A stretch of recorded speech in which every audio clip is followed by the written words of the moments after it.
3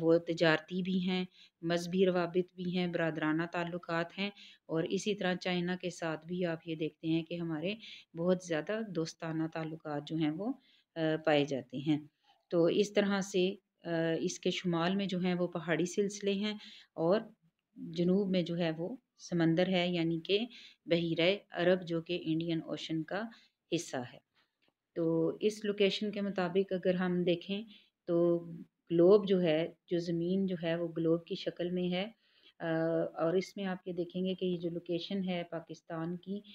اس کے مطابق گلوب جو ہے وہ آپ کو ظاہر کرتا ہے کہ پاکستان جو ہے وہ کہاں پر واقع ہے۔ گرین کلر میں اس کو دکھایا ہے، اور باقی جو آپ دیکھیں گے اس میں آپ کو پتہ چلے گا کہ دنیا کے نقشے پر پاکستان جو ہے وہ 14 اگست 1947 کو جو ہے وہ مارز وجود میں آیا۔ اس سے پہلے اگر آپ دیکھیں تو پاکستان دنیا کے جو نقشے ہیں ان میں نظر نہیں آتا۔ اس کی وجہ یہ ہے کہ پہلے جو پاکستان ہے یہ علاقہ بر صغیر کا حصہ تھا، اور پھر جو ہے یہ وہاں سے آزادی کی جو تحریک ہے اس کے نتیجے میں پاکستان جو ہے وہ مارز وجود میں آیا۔ تو اسی طرح سے آپ یہ دیکھیں گے کہ بہت زیادہ آپ ہسٹوریکلی آپ دیکھیں گے تو اس کی جو سویلائزیشن ہے وہ بہت ہی رچ سویلائزیشن ہے۔ ہمیشہ سے آباد علاقوں میں اس علاقے کا شمار ہوتا ہے، اور مختلف زبانیں بولنے والے یہاں پر رہتے ہیں، مختلف اور بہت ہی خوبصورت اور رنگا رنگ آپ کہہ لیں کہ ثقافت ہے پاکستان کی۔ اور اسی طرح سے پاکستان کا جو علاقہ ہے وہ سارے کا سارا مختلف قسم کی لینڈ فارمز جو ہیں وہ اس کے اندر پائی جاتی ہیں، یعنی کہ اس کی جو فزیوگرافی ہے اس میں جب ہم دیکھتے ہیں تو ہمیں بہت زیادہ ویرائٹی نظر آتی ہے، بہت زیادہ تنوع نظر آتا ہے۔ تو اس طرح سے پاکستان جو ہے اس کا آپ دیکھیں گے تعارف میں جو یہ چیز ہے وہ ہمیں پتہ چلتی ہے کہ پاکستان جو ہے اس کے اندر مختلف رنگ اور نسل اور مختلف زبانیں بولنے والے لوگ جو ہیں وہ بستے ہیں۔ اور مذہبی اگر آپ دیکھیں ریلیجیسلی تو اسلام جو ہے وہ ہمارا مذہب ہے، سرکاری مذہب ہے اس ملک کا، اور اردو جو ہے وہ اس ملک کی قومی زبان ہے۔ تو اسی طرح سے یہ جو علاقہ ہے پاکستان کا، اس میں آپ دیکھیں گے تو آپ کو ہر طرح کی جو سرگرمیاں ہیں وہ دکھائی دیتی ہیں، اور پاپولیشن کے اعتبار سے جب ہم دیکھتے ہیں تو آبادی کی تقسیم جو ہے وہ اگر دیکھی جائے تو پاکستان میں بہت ہی زیادہ گنجان آباد علاقے جو ہیں وہ پائے جاتے ہیں، اور اسی طرح سے آب و ہوا کے اثرات کے مطابق پورے جو ملک ہے اس کے اندر آبادی کی گنجانیت میں بھی بہت زیادہ ویریشن پائی جاتی ہے، بہت زیادہ فرق پایا جاتا ہے۔ جہاں کی آب و ہوا اچھی ہے وہاں پر ہم یہ دیکھتے ہیں کہ وہاں آبادی کی تعداد بھی زیادہ ہے، آبادی کی کانسنٹریشن جو ہے وہ وہاں پر زیادہ ہے۔ اور خاص طور پر جن علاقوں میں ایگریکلچرل ایکٹیویٹیز ہیں، کلٹیویٹڈ ایریا ہے، وہاں پر آپ دیکھیں گے تو زرخیز زمین اور دریاؤں کا پانی اور نظام آبپاشی، یہ سب چیزیں جو ہیں وہ ظاہر کرتی ہیں کہ یہاں پر آبادی جو ہے وہ بڑی تعداد میں جو ہے وہ اس کا تعلق رکھتی ہے، اور اقتصادی عوامل جو ہیں ان کی وجہ سے ہم دیکھیں گے تو ایسے علاقوں میں آبادی کا پریشر یا آبادی کا دباؤ جو ہے وہ ہمیں زیادہ نظر آتا ہے۔ لیکن آب و ہوا کے لحاظ سے پاکستان چونکہ نسبتاً خشک علاقہ ہے تو کافی سارا حصہ جو ہے وہ ہمارا جو ہے وہ پیداوار دینے کے قابل نہیں ہے، یعنی وہاں پر زرعی سرگرمیاں نہیں ہیں، اور وہ بنجر ہے جس میں زیادہ تر سندھ اور بلوچستان کے ریگستانی اور پہاڑی علاقے شامل ہیں۔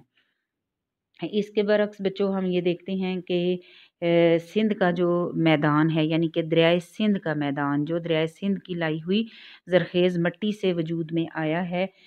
وہاں پر جو ہے وہ بہت ہی زیادہ آبادی کی گنجانیت پائی جاتی ہے۔ اور جیسے میں نے کہا کہ اریگیشن سسٹم یعنی آبپاشی کا نظام دنیا کے بہترین آبپاشی کے نظاموں میں اس کا شمار ہوتا ہے۔ تو اس لحاظ سے آپ دیکھیں گے تو ان علاقوں میں آبادی کی جو گنجانیت ہے وہ بہت زیادہ ہے، کیونکہ یہاں پر آپ دیکھیں گے تو آپ کو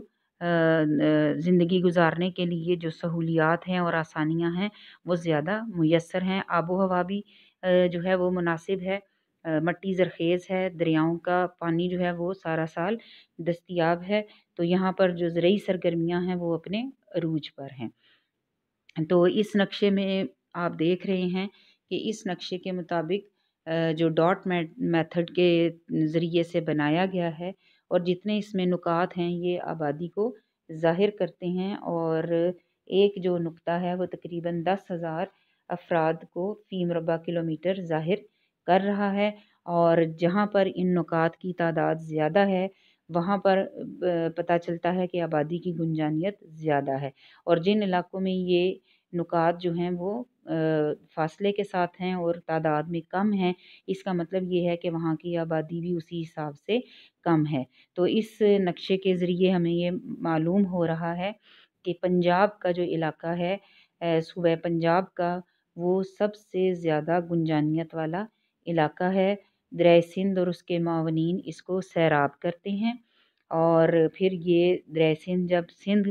کے علاقے میں انٹر ہو جاتا ہے تو صوبہ سندھ میں بھی ہمیں جو ہے دریا کے دونوں کناروں کے اوپر جو ہیں وہ بڑے بڑے اور بہت ہی گنجان آبادی والے شہر جو ہیں وہ ملتے ہیں۔ تو اس طرح سے ہمیں پاپولیشن کی جو ڈسٹریبیوشن ہے پورے پاکستان میں، اس میں ہمیں پتہ چلتا ہے کہ بلوچستان کا جو علاقہ ہے اور سندھ کے جو خشک علاقے ہیں وہاں پر آبادی کی جو گنجانیت ہے یا ڈینسٹی جو ہے وہ نسبتاً کم ہے، اور وہاں پر رقبہ زیادہ ہے اور آبادی جو ہے وہ کم ہے۔ عمومی طور پر ہم یہ دیکھتے ہیں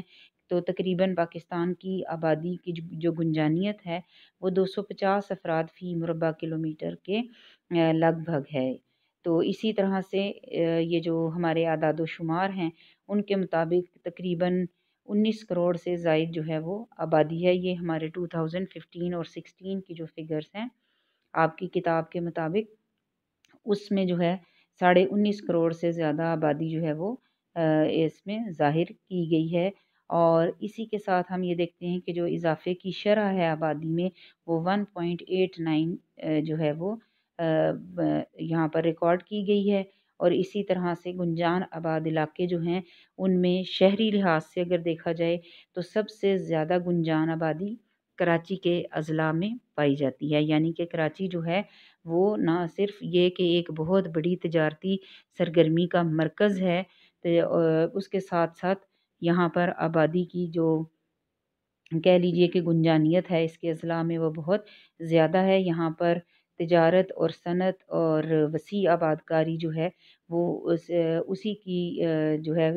وجہ سے یہاں پر کراچی کی آبادی جو ہے وہ بہت زیادہ ہے، بہت ترقی یافتہ شہر ہے۔ اس کے بعد ہم دیکھتے ہیں کہ لاہور، فیصل آباد، پشاور، مردان، گجرانوالہ جیسے صنعتی علاقے جو ہیں یہ بھی گنجان آباد علاقے ہیں، اور بنیادی وجہ جو ہے وہ ہم یہ دیکھتے ہیں کہ ان علاقوں کی زرخیز زمین ہے، آبپاشی کا انتظام ہے۔ پھر اسی طرح پہاڑوں کے دامن میں جو علاقے واقع ہیں جن میں سیالکوٹ اور گجرات جیسے علاقے ہیں جو بہت پرانے وقتوں سے آباد ہیں، یہاں کی زمین بھی جو ہے وہ کیونکہ دریا قریب ہے اس کی زرخیز مٹی اور بارشوں کی مقدار زیادہ ہے، کنوؤں وغیرہ کے ذریعے آبپاشی کی جاتی ہے، تو اس لیے یہ علاقے بھی جو ہیں یہ پنجاب کے میدانی علاقے ہیں، اور ان میں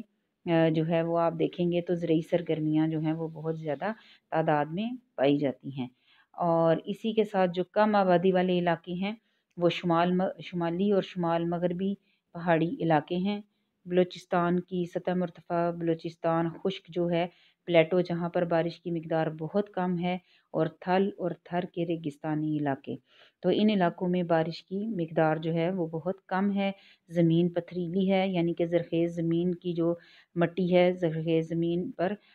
مٹی جو ہے اس کی تہ نہیں پائی جاتی، جس کی وجہ سے یہاں پر زرعی سرگرمیاں جو ہیں وہ اتنے بڑے پیمانے پر نہیں کی جاتی،